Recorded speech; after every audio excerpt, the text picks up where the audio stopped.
ಸ್ನೇಹಿತರೆ, ಇವ್ರಿಗೆ cerebral policy ಅದು ಹುಟ್ಟಿದಾಗಿಂದನೇ ಬಂದಿರುತ್ತೆ. ಸೊ ಆಲ್ಮೋಸ್ಟು ಅವ್ರಿಗೆ ತುಂಬ ವೀಕ್ನೆಸ್ ಇತ್ತು ಬಾಡಿನಲ್ಲಿ. ಅವ್ರು ನಮ್ಮ ಹಾಸ್ಪಿಟ್ಲಿಗೆ ಬಂದು 3 ಮಂತ್ಸ್ ಆಯಿತು. ಇವಾಗ ಅವ್ರಿಗೆ ಎಷ್ಟು ಪರ್ಸೆಂಟ್ ಕಡಿಮೆ ಆಗಿದೆ ಆಯುಷ್? 60% ಕಡಿಮೆ ಆಗಿದೆಯಲ್ವಾ? ಓಕೆ. ನಿಮಗೆ ಮುಂಚೆ ಏನೇನೆಲ್ಲ ಕಷ್ಟ ಆಗ್ತಾಯಿತ್ತು? ಡೈಜೆಷನ್ ಪ್ರಾಬ್ಲಮ್ ಆಗ್ತಿತ್ತು ಸರ್. ವಾರಕ್ಕೆ 2-3 ಸತಿ ಜ್ವರ ಬರ್ತಿತ್ತು ಸರ್. ಈಗ ಅವೆಲ್ಲ ಕಮ್ಮಿ ಆಗಿದೆ. ಜ್ವರ ಬರ್ತಾ ಇಲ್ಲ ಇವಾಗ? ಓಕೆ. ಡೈಜೆಷನ್ ಚೆನ್ನಾಗಿ ಆಗ್ತಾ ಇದೆ ಊಟ? ಓಕೆ. ಆಮೇಲೆ ಕೈಯಲ್ಲಿ ಸ್ಟ್ರೆಂತ್ ಇದ್ದಿಲ್ಲ ಸರ್. ಈಗ ಸ್ಟ್ರೆಂತ್ ಬಂದಿದೆಯಾ? ಓಕೆ. ಆಮೇಲೆ ನನ್ನ ಪ್ರಕಾರ ಅಷ್ಟೇ. ರೈಟಿಂಗ್? ರೈಟಿಂಗ್ ಕೂಡ ಸ್ವಲ್ಪ ಸ್ಪೀಡ್ ಆಗಿದೆ. ಮುಂಚೆಗಿಂತ ಕಂಪೇರ್ ಮಾಡಿದ್ರೆ ಇಂಪ್ರೂವ್ಮೆಂಟ್ ಆಗಿದೆ. Walking style?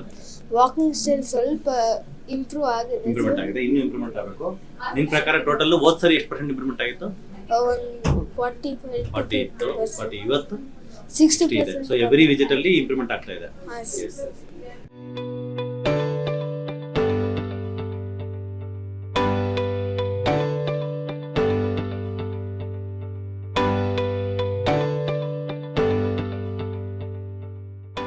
ಮತ್ತೆ ಸ್ನೇಹಿತರೆ, ಈ ವಿಡಿಯೋ ಮಾಡ್ತಾ ಇರೋದು ಏನಕ್ಕಂದ್ರೆ, ಯಾರಿಗೇ ಆಗಲಿ, ಪೇಷಂಟ್ಸ್ ಆಗಲಿ, ನಾರ್ಮಲ್ ಇರೋರಿಗಾಗಲಿ, ಗೋಧಿ ತಿಂದರೆ ಅಂದರೆ ಅದ್ರ ಇರ್ತಕ್ಕಂಥ ಗ್ಲೂಟೆನ್ ಬಂದು number 1 chemical in the world.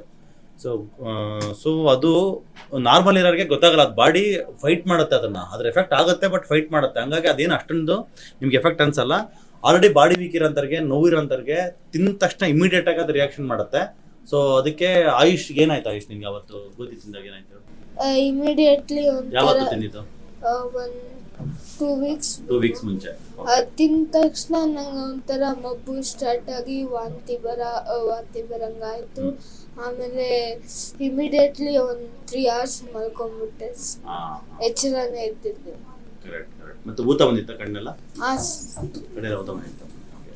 So ಸ್ನೇಹಿತರೆ, ಇಲ್ಲಿ ಗೋಧಿಯಿಂದ ಆಗ್ತಕ್ಕಂಥ ಸೈಡ್ ಎಫೆಕ್ಟ್ನ ನೀವು ಮಾನಿಟರ್ ಮಾಡ್ಕೊಬೋದು ಹೆಂಗೆ ಅಂತ. ಸೊ ನಿಮ್ಗೆ ಇತ್ತು ಅಂದರೆ, ಸ್ಮಾಲ್ ಬಾಡಿ, ಅದು small dose also matters. So ಮಕ್ಕಳಿಗೆ ದಯವಿಟ್ಟು ಗೋಧಿ ಕೊಡಬೇಡಿ, ವೀಟ್ ಬ್ರೆಡ್ ಎಲ್ಲ ಕೊಡೋಕೆ ಹೋಗ್ಬೇಡಿ. ಫಸ್ಟ್ ಆಫ್ ಆಲ್ ಬ್ರೆಡ್ಡೇ ಕೊಡಬೇಡಿ. ಬ್ರೆಡ್ಡಿಂದ ಏನು ಒಳ್ಳೇದಾಗೋದಿಲ್ಲ. ಹಾಗೂ ಕೊಡಬೇಕು ಅಂತಂದರೆ ಸಿರಿಧಾನ್ಯದಿಂದ ಮಾಡಿರ್ತಕ್ಕಂಥ ಬ್ರೆಡ್ ಬರ್ತಿರೋದು, ನೀವೇ ಮನೇಲಿ ಸಿರಿಧಾನ್ಯ ಅದು ಮಿಕ್ಸಿ ಮಾಡಿಬಿಟ್ಟು ಪೌಡ್ರ್ ಮಾಡ್ಕೊಂಬಿಟ್ಟು ಮನೇಲಿ ಅದನ್ನ ಬೇಕ್ ಮಾಡ್ಕೊಂಬಿಟ್ಟು ಮಾಡ್ಕೊಳ್ಳಿ ಫ್ರೀ ಬ್ರೆಡ್ ಏನಾರು ಬೇಕಂದ್ರೆ. ಸೊ ಮುಖ್ಯವಾಗಿ ಇಲ್ಲಿ ಹೇಳಕ್ಕೆ ಬಂದಿರೋದೇನೆಂದರೆ, ಸೆರೆಬ್ರಲ್ ಪಾಲ್ಸಿ ಅಂದರೆ CP ಅಂತ ಕರಿತೀವಿ, ಇದನ್ನ ಬೈ ಬರ್ತಿಂದನೇ ಬರುತ್ತೆ. ಸೊ ಇವ್ರಿಗೆ ಎಷ್ಟು ಜಾಗದಲ್ಲಿ ತೋರಿಸಿದ್ರಿ ಸರ್? ಸುಮಾರು ಸರ್ ಒಂದು 20-25 ಹಾಸ್ಪಿಟಲ್ ತೋರಿಸಿದ್ವಿ ಸರ್. ಆಮೇಲೆ ಬರೀ ಎಕ್ಸಸೈಸ್ ಇದನ್ನೆಲ್ಲ ಹೇಳಿದ್ರು. ಬಟ್ ಎಲ್ಲಿ ನಮ್ಗೆ ಈ ರೀತಿ ಇದೇ ಪ್ರಾಬ್ಲಮ್ ಅಂತ ಯಾರು ಹೇಳಿಲ್ಲ. ಸೊ ಬೇರೆ ಕಡೆ ಇದ್ರೆ ನ್ಯೂರೋ ಪ್ರಾಬ್ಲಮ್ ಅಂತಾರ, ನ್ಯೂರೋ ತೋರಿಸಿದ್ರೆ ಜನರಲ್ ಡಾಕ್ಟರ್ ಅಂತಾರ. ಎಲ್ಲ ಕಡೆನೂ ತೋರಿಸಿದ್ವಿ. ಆಮೇಲೆ ನಿಮ್ಮ ಇದನ್ನ ನೋಡಿದ್ಮೇಲೆ ಇಲ್ಲಿ ಬಂದ್ಮೇಲೆ ನಮ್ಮ ಸ್ವಂತ ಅನುಭವದಿಂದ ಹೇಳ್ಬೇಕಂದ್ರೆ, ಅವನಿಗೆ ಭಾಳ ಶೂರಿಂಗ್ ಅಂದ್ರೆ ವೆಹಿಕಲ್ನ ಕರ್ಕೊಂಡು ಹೋಗ್ಬೇಕಾದ್ರಿಗಿನ್ನ 2 ವೀಲರ್ ಅಲ್ಲಿ ಕಾಲು ನಡಕ್ ಬಂದ್ಬಿಡುತ್ತೆ. ನಾವು ಅಟ್ಲೀಸ್ಟ್ ವೆಹಿಕಲ್ ರನ್ ಮಾಡ್ಬೇಕಂದ್ರೆ ಒಂದು ಕಾಲು ಹಿಡ್ಕೊಂಡೇ ರನ್ ಮಾಡ್ಬೇಕು ಸರ್. ಅಷ್ಟು ಶೂರಿಂಗ್ ಬರ್ತಿಲ್ಲ, ಫುಲ್ ಇಲ್ಲ. ಗಾಡಿ ನಿಂದ್ರಿಸ್ಬಿಡ್ಬೇಕು, ಕಾಲು 2 ಹಿಡ್ಕೊಂಡು ಸ್ವಲ್ಪ ಪೊಸಿಷನ್ ಚೇಂಜ್ ಮಾಡಿದ್ರೆ ಮಾತ್ರ ಅದು ಕಡಿಮೆ ಆಗ್ತದೆ. ಈಗ ಅದು ಇಲ್ಲ ಸರ್. ಈ 2 ತಿಂಗಳಲ್ಲಿ 1 ಟೈಮ್ ಮಾತ್ರ ಬಂದಿದೆ ಸರ್. ಅದೇ ಗೋಧಿ ತಿಂದಾಗ ಮಾತ್ರ ಬಂದಿದೆ. ಇವಾಗಂತೂ ಅದು ಅವಾಗ ಕಂಟಿನ್ಯೂಸ್ ಇರ್ತಿತ್ತು ಅದು. ಇವಾಗ ಆ ಕಂಟಿನ್ಯೂಷನ್ ಇಲ್ಲ ಸರ್. ಈಗ ಬಹಳ ಇಂಪ್ರೂವ್ಮೆಂಟ್ ಆಗಿದೆ ಸರ್. ಒಂದು 60% ಇಂಪ್ರೂವ್ಮೆಂಟ್ ಆಗಿದೆ. ರಿಪೀಟೆಡ್ಲಿ ಸುಸ್ತಾಗ್ತಿತ್ತು ಸರ್. ಹಿಂಗಾಗಿ ಅವ್ನ ಹೆಲ್ತ್ ಇಂಪ್ರೂವ್ಮೆಂಟ್ ಕಾಣಲೇ ಇಲ್ಲ. ನಾವೆಲ್ಲ ಫುಡ್ ಅದೆಲ್ಲ ಫಾಲೋ ಮಾಡ್ತಿದ್ರು ಕೂಡ ಅದು ಜ್ವರ ಬರೋದು, ಕೆಮ್ಮಾಗೋದು ಬರ್ತಾನೆ ಇತ್ತು ಸರ್. ಆ ಥರ 15 days 20 daysಗೊಮ್ಮೆ ಆ ಥರ ಆಗ್ತಿತ್ತು. ಆಮೇಲೆ ಕಣ್ಣೆಲ್ಲ ಸ್ವೆಲ್ಲಿಂಗ್ದೇ ಜಾಸ್ತಿ, ಕಣ್ಣು ಸ್ವೆಲ್ಲಿಂಗ್ ಬರೋದು, ಮಲ್ಕೊಂಡ್ಬಿಡೋದು, ಜ್ವರ ಬರೋದು, ಆ ಥರನೇ ಜಾಸ್ತಿ ಇತ್ತು ಸರ್. ಮಬ್ಬು ಇರ್ತಾ ಇದೆ ಸರ್. ಬೆಳಗ್ಗೆ ಎದ್ದ ತಕ್ಷಣ ಅವ್ನಿಗೆ ಏನೂ ಮಾಡ್ಲಿಕ್ಕೆ ಆಗ್ತಾ ಇದ್ದಿಲ್ಲ ಸರ್. 11-12 ಗಂಟೆ ಆದ್ಮೇಲೆ ಎದ್ದೇಳ್ತಾ ಇದ್ದೆ ಸರ್. ಅವಾಗ ಒಂದು ಸ್ವಲ್ಪ ಫ್ರೆಶ್ ಆಗ್ತಾ ಇದ್ದ. ಹಾಗಾಗಿ ಅವನಿಗೆ ಯಾವುದು ರೆಗ್ಯುಲರ್ ಆಕ್ಟಿವಿಟೀಸೇ ಭಾಳ ಕಷ್ಟ ಆಗ್ಬಿಟ್ಟಿತ್ತು ಸರ್.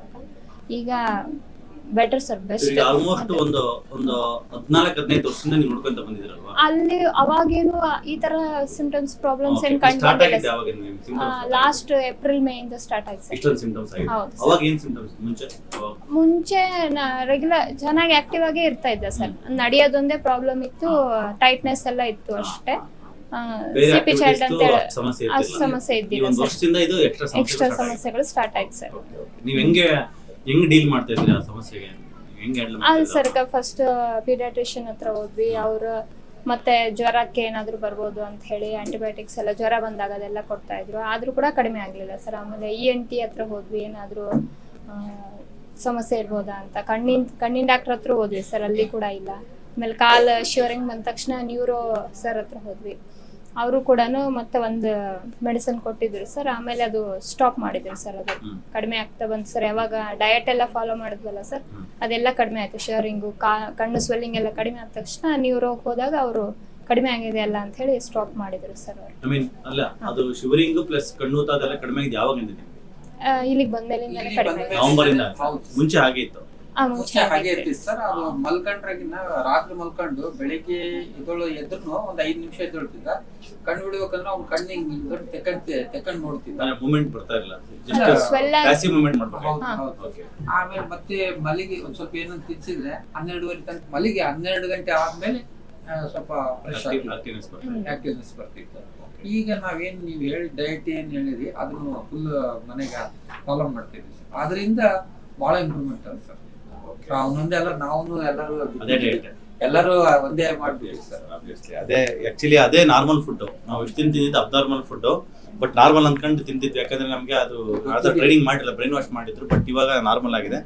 ಸೊ ಮುಖ್ಯವಾಗಿ ಆಯುಷ್ಗೆ ಇಂಪ್ರೂವ್ಮೆಂಟ್ ಆಗಿರೋದ್ರಲ್ಲಿ ನಿಮ್ಗೆ ಯಾವ್ದು ಇಷ್ಟ ಆಗಿದೆ? ಶಿವರಿಂಗ್ ಅಂದ್ರೆ ಬಹಳ ಪ್ರಾಬ್ಲಮ್ ಇತ್ತು ಸರ್. ಅದಕ್ಕೆ ಈ ಹೊರಗಡೆ ನೀವು ತೋರಿಸ್ದಾಗ ಏನ್ ಹೇಳ್ತಾ ಇದ್ರೆ ಅದೊಂದಕ್ಕೆ ಮಾತ್ರ ಏನ್ ಹೇಳ್ತಾ ಇದ್ರು?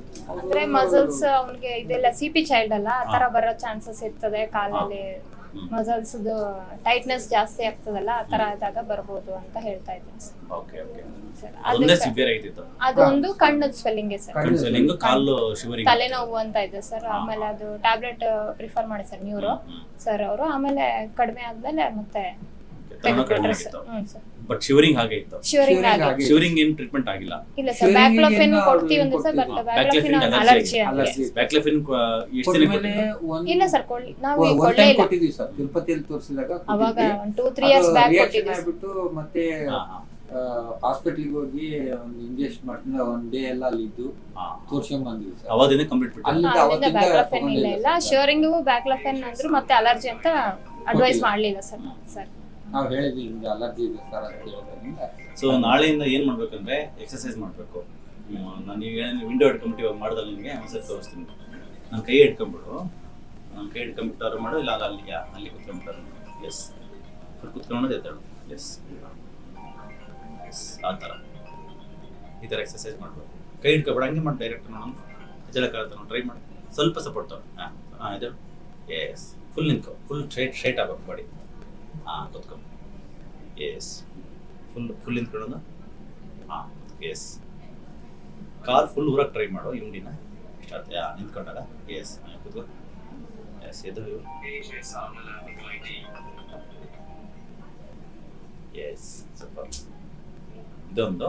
ಆಮೇಲೆ ಇದು ಕಾಲು ಚಾಚ್ಕೊಂಡ್ಬಿಟ್ಟು ಈ ಥರ ಮಾಡು. ಎಷ್ಟು ಬರುತ್ತೋ ಅಷ್ಟು. ಅದು ಚಾಚು, ಎಷ್ಟು ಬರುತ್ತೋ ಅಷ್ಟು ಮೂಮೆಂಟ್. ಅಷ್ಟೇ ಮಾಡು, ಪರವಾಗಿಲ್ಲ. ಎಸ್, ಅದೊಂದು. ಈ ಕಡೆ ತೆಂಗಿನಕಾಯಿ ಕೊಡ್ತಾ ಇದ್ದಾರೆ ಕಂಪಲ್ಸರಿ. Very important. ಡೈಲಿ ಅರ್ಧ ತೆಂಗಿನಕಾಯಿ ತಿನ್ನಿಸ್ಬೇಕು. ತಿನ್ನಕ್ಕಾಗಿಲ್ಲ ಅಂದ್ರೆ ಹಾಲು ಮಾಡ್ಬಿಟ್ಟು ಕುಡಿಸ್ಬೇಕು. Very important. ಸ್ವಲ್ಪ ಸಪ್ಲಿಮೆಂಟರಿ ಚೇಂಜ್ ಮಾಡ್ತೀನಿ. ಸೊ ಚೆನ್ನಾಗಿ ಆಗ್ತಾರೆ, ಇನ್ನೂ ಚೆನ್ನಾಗಿ ಆಗ್ತಾರೆ. ಸೊ 60% ಇಂಪ್ರೂವ್ಮೆಂಟ್ ಆಗಿದೆ. ಇನ್ನೂ ಇಂಪ್ರೂವ್ಮೆಂಟ್ ಆಗಿದೆ. No problem. ಆಮೇಲೆ ಇದು ಮಾಡ್ಕೊಡ್ರಿ, ನೋ ಪ್ರಾಬ್ಲಮ್. ನಿಮ್ಮ ಪ್ರಕಾರ ಓವರಾಲು ನಮ್ಮ ಯೂಟ್ಯೂಬ್ ನೋಡ್ತಕ್ಕಂಥ ವೀಕ್ಷಕರಿಗೆ CP ಚೈಲ್ಡ್ ಇದ್ರೆ ಅಥವಾ ಆ ಥರದ ನಿಮ್ಮ ಸಂದೇಶ ಏನು ಸರ್? ಸರ್, ನೀವು ಹೇಳಿದ ಪ್ರಕಾರ ಡಯಟ್ ಫಾಲೋ ಆದ್ರಿಂದ ಅರ್ಧ ರೋಗ ಅಲ್ಲೇ ಕಡಿಮೆ ಆಗ್ಬಿಡುತ್ತೆ ಸರ್. ಸೊ ನಾವು ಬೇರೆ ಎಲ್ಲ ಭಾಳ ಟೆನ್ಷನ್ ಆಗ್ಬಿಡ್ತಿದ್ವಿ. ಶಿವರಿಂಗ್ ಬಂದಾಗ ಅವ್ನಿಗೆ ಯಾವ ರೀತಿ ನಾವು ಏನು ಮಾಡ್ಬೇಕಂತ ಗೊತ್ತಾಗ್ತದೆ. ಅಲ್ಲಿ ಹೋದ್ರೆ ಜನರಲ್ ಡಾಕ್ಟರ್ ಹತ್ರ ಹೋದ್ರೆ, ನ್ಯೂರೋ ಹತ್ರ ಹೋದ್ರೆ ENT ಅಂತಾರ. ENT ಎಲ್ಲ ಬಟ್ ಓವರಾಲ್ ಆಗಿ ಎಲ್ಲ ಡಾಕ್ಟರ್ ಹತ್ರನೂ ತೋರಿಸ್ತಿದ್ವಿ ನಾವು. ಸೊ ನಮ್ಗೆ ಇಲ್ಲಿ ಬಂದ್ಮೇಲೆ ಅದ್ರ ರಿಸಲ್ಟ್ ಅಂತೂ ಭಾಳ ಇಂಪ್ರೂವ್ಮೆಂಟ್ ಕಾಣಿಸ್ತದೆ ಸರ್. ಸ್ವಲ್ಪ ಇನ್ನ ಅವನು ಬರೆಯೋದು ಮೊದಲೆಲ್ಲ ಬರೀಲಕ್ಕೆ ಆಗ್ತಿದ್ದಿಲ್ಲ, ಭಾಳ ಸುಸ್ತಾಗ್ಬಿಡ್ತಿದ್ದ. ಓದೋದೆಲ್ಲ ಓದ್ತಿದ್ದ, ಬರೆಯೋದಕ್ಕೆ ಮಾತ್ರ ಆಗ್ತಿದ್ದಿಲ್ಲ. ಈ ಸರ್ತಿ ತಾನೇ ಸ್ವಂತ ಎಕ್ಸಾಮ್ ಬರೆದ್ಬೋದು. ನಾನು 10th ಅಲ್ಲಿ ಒಳ್ಳೆ ಡಿಸ್ಟಿಂಕ್ಷನ್ ತಗೊಂಡ್ಬಿಟ್ಟು ಚೆನ್ನಾಗಿ ಬರೆದ್ಬಿಟ್ಟು ಎಕ್ಸಾಮ್, ಆಮೇಲೆ ಡಾಕ್ಟರ್ ಆಗಬೇಕು. ಓಕೆನಾ? ಫಸ್ಟ್ PUC PCMB ತಗೊಂಡ್ಬಿಟ್ಟು ಫಸ್ಟ್ PUC ಸೆಕೆಂಡ್ PUC ಓದ್ಬಿಟ್ಟು ಆಮೇಲೆ ನೆಕ್ಸ್ಟ್ ಆಮೇಲೆ MBBS ಇರ್ತಾವೆ.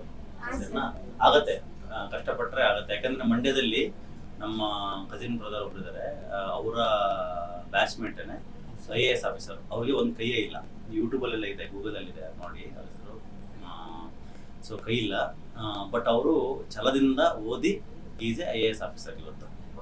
ಒನ್ ಆಫ್ ಹೈದರಾಬಾದಲ್ಲಿ ಇದಾಗಿದ್ದಾರೆ, DC ಆಗಿದ್ದಾರೆ. ಸೊ ಆ ಥರ ಎಲ್ಲದೂ ಆಗುತ್ತೆ. ಹ್ಯಾಂಡಿಕ್ಯಾಪ್ಟ್ ಆದರೆ ದೇಹಕ್ಕೆ ಮಾತ್ರ, ಮನಸ್ಸಿಗೆಲ್ಲ. ಸೊ ಇವಾಗ ಇವ್ರು ಹ್ಯಾಂಡಿಕ್ಯಾಪ್ಟ್ ಆಗಿರೋದು ಕೂಡ ಹೋಗ್ತಾ ಇದೆ ಅಲ್ವಾ, ನಿಮ್ಗೆ ಅನ್ಸುತ್ತೆ ಅಲ್ವಾ? ಸೊ ಅದು ಎಷ್ಟಾಗತ್ತ ಅಷ್ಟು ಕ್ಲಿಯರ್ ಮಾಡೋಣ, ಎಷ್ಟಾಗತ್ತ ಅಷ್ಟು ಕ್ಲಿಯರ್ ಮಾಡ್ತಾರೆ. ಇಂಡಿಪೆಂಡೆಂಟ್ ಆಗಿ ಅವನಿಗೆ ನಡೆಯೋದು ಕೂಡ ತಿಳಿಸಿ ಸರ್. ಇವಾಗ ಅವನೇ ಹೊರಗಡೆ ಕಳ್ಸಿ ನೀನೇ ಹೋಗಿ ಮುಂಚೆ ಮಾಡ್ತಾ ಇರಲಿಲ್ಲ ಹಂಗೆ. ಮುಂಚೆ ಸ್ವಲ್ಪ ಯಾರನ್ನ ಜೊತೆಗಿದ್ರೆ ಹೋಗ್ತಿದ್ದ, ನಿಮಗೆ ಕಾನ್ಫಿಡೆನ್ಸ್ ಬರ್ತಿದ್ದಿಲ್ಲ. ಇವಾಗ ಒಂದೊಂದ್ಸಲ ಶಾಲೆಯಿಂದ ಅವನೇ ಬ್ಯಾಗ್ ತಗೊಂಡು ನಡ್ಕೊಂಡ್ ಬರ್ತಾನ. ಈಗ ಸೂಪರ್. ಪಿಸ್ಟಲ್ ಆಟ ಆಡೋ, ಚೆನ್ನಾಗಿ ಮಣ್ಣಲ್ಲೆಲ್ಲ ಕುಣಿ ಮತ್ತೆ ಎಲ್ಲ ಆಟ ಆಡೋ, ಕ್ರಿಕೆಟ್, ಲಗೋರಿ, ಕಬಡ್ಡಿ ಎಲ್ಲ ಆಟ ಆಡೋ. ಮತ್ತೆ ಏನ್ ಬರುತ್ತಾ ಅದು, ಫ್ರೆಂಡ್ಸ್ ಏನಾದ್ರು ಪರವಾಗಿಲ್ಲ, ಯು ಜಸ್ಟ್ ಸ್ಟಾರ್ಟ್ ಇನ್ವಾಲ್ವಿಂಗ್. ಮತ್ತೆ ಬರೆಕಾಲ್ ಚಪ್ಪಲಿ ಎಲ್ಲ ಹಾಕದ್ ಬೇಡ, ಬರೆಕಾಲ್ ಚಪ್ಪಲಿ ಬೇಡ. ಸೊ ಈ ತರ ಮಾಡಿ, ಸೊ ಇನ್ನೂ ಚೆನ್ನಾಗುತ್ತೆ ಅಂತ ಇದು ಮಾಡೋಣ.